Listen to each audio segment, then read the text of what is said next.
Deus não existe. É sério. O Mário Sérgio Conte, um jornalista que já foi ali o jornalista do Canal Livre, eu sempre desconfiava dele, que ele tinha um modo grosseiro de abordar as questões, falar ali na TV, e dava a impressão de uma figura, eu vou usar uma palavra bem própria mesmo, uma figura ignorante, um ignorantão, meio grosseiro. E hoje, bom, tem um episódio fantástico com ele, né? Ele entrou no avião, fez uma entrevista com o Felipão, e não era o Felipão. Bom, isso aí já não podia mais escrever em jornal nenhum, né? Mas está escrevendo na Folha. Agora ele disse que Deus não existe.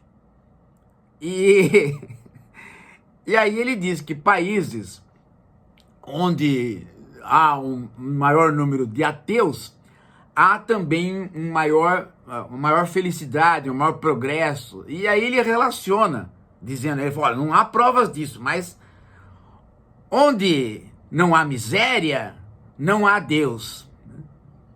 Só que é interessante é que há dois problemas, né? Um, que ele confunde Deus e deuses com religião. Porque fala que ele vai na Grécia ver todos os templos de Zeus e ninguém mais acredita em Zeus. Então as religiões passam. E aí ele conclui que Deus passa. Depois tem mais um detalhe, né? Ele faz essa relação, que ele diz que não tem prova, mas ele continua fazendo até o fim, de progresso social e descrença em Deus, em número de ateus. Tudo isso, gente, é alguma coisa de uma grosseria, de uma ignorância. Por quê? Porque a lógica dele é pobre. Se as religiões passam, isso não significa que a ideia de Deus passe com tanta rapidez. Segundo, que todo mundo que tem progresso material, país que tem progresso material, diminui as suas necessidades de amparo. E é claro que Deus vai diminuindo os seus efeitos. Mas são efeitos de Deus a partir da religião. A ideia de Deus, gente, ela não está ligada necessariamente às circunstâncias da religião. Por quê? Porque a teologia é uma irmã ou uma prima forte da filosofia. E enquanto existir filosofia, nós estaremos sempre com alguma ponte para a teologia. E não é por carência que se criou a filosofia, nem é por carência que a filosofia tem um parentesco aí com a teologia. É simplesmente por necessidade lógica. Se eu faço um sistema onde eu busco o absoluto, por que eu não posso dar um passo e chamar esse absoluto de alguma coisa que, sendo absoluto, se aproxima da ideia teológica de Deus? Eu dou esse passo. Eu, particularmente, posso não dar, mas a humanidade deu esse passo. Então, quando as pessoas se dizem, eu sou ateu, pera lá, você é ateu em que sentido? Você é ateu porque você não tem mais nenhuma perspectiva em relação à filosofia encontrar o absoluto, ou você é ateu simplesmente porque o Deus das religiões que estão aí não lhe diz respeito. Pela segunda frase, tudo bem. Agora, pela primeira frase, há implicações incríveis, como, por exemplo, você transitar para filosofias que são narrativas, que não são mais em busca de fundamento. Esse é um passo, gente, que nós temos dado contemporaneamente. Mas mesmo assim, ainda assim, mesmo com a ideia de narrativa, a sombra do absoluto permanece. Por quê? Porque o conjunto de narrativas, trabalhar com a filosofia sem fundamentos, sempre tem uma narrativa entre elas, a inicial, a do meio, a final, dentro de um sistema filosófico, que dá um certo combate ao absoluto, ou seja, o reconhece como fazendo parte da filosofia. E ao fazer isso, dá uma estocada e faz uma referência à ideia de Deus. Poucos os filósofos que, optando por trabalhar só com narrativas, não faz um texto, uma narrativa, onde ele considera a filosofia que busca fundamentos. E a hora que ele faz isso, ele considerou a ideia de Deus.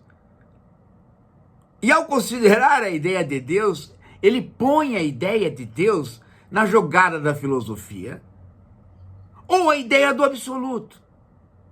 É por isso que várias pessoas que leem Hegel diz, ora, mas isso não é uma filosofia somente, ela é também uma teologia.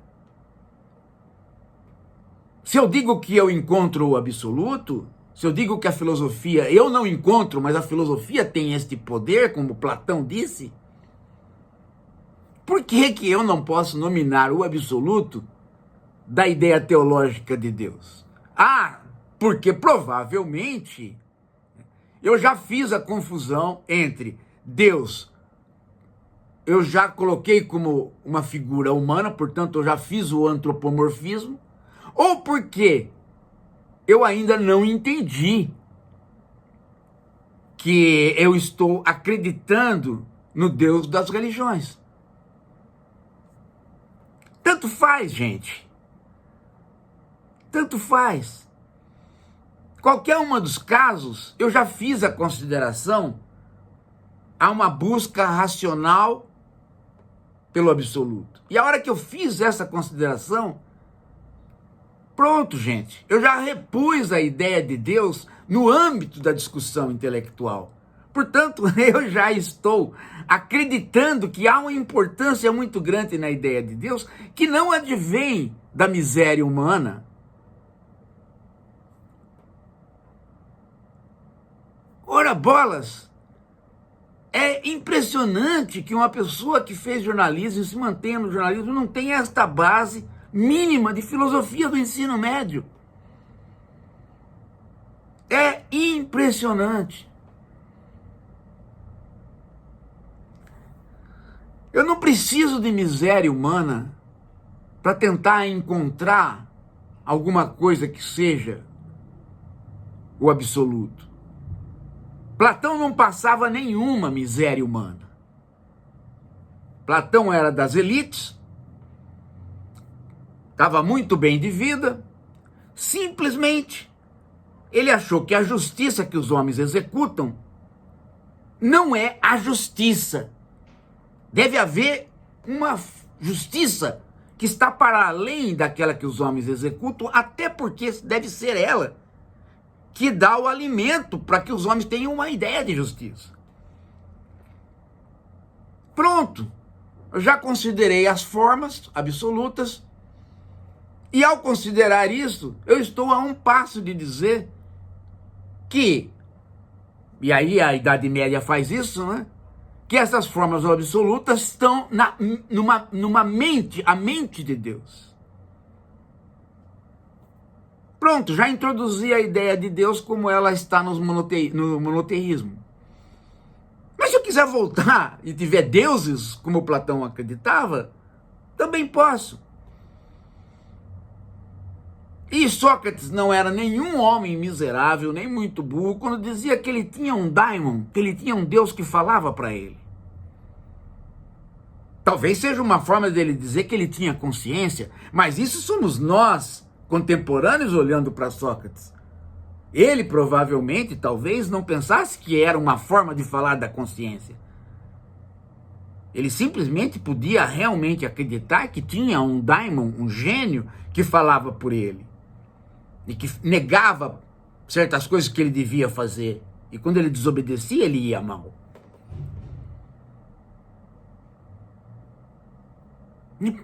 É incrível, gente, como que uma figura assim, né? Que nem esse Conte possa escrever tamanha bobagem. Tamanha coisa sem pé nem cabeça. Mas, enfim, é a situação que nós estamos hoje no jornalismo e nas ciências humanas. De repente, o ateu de internet. Daqui a pouco a gente volta.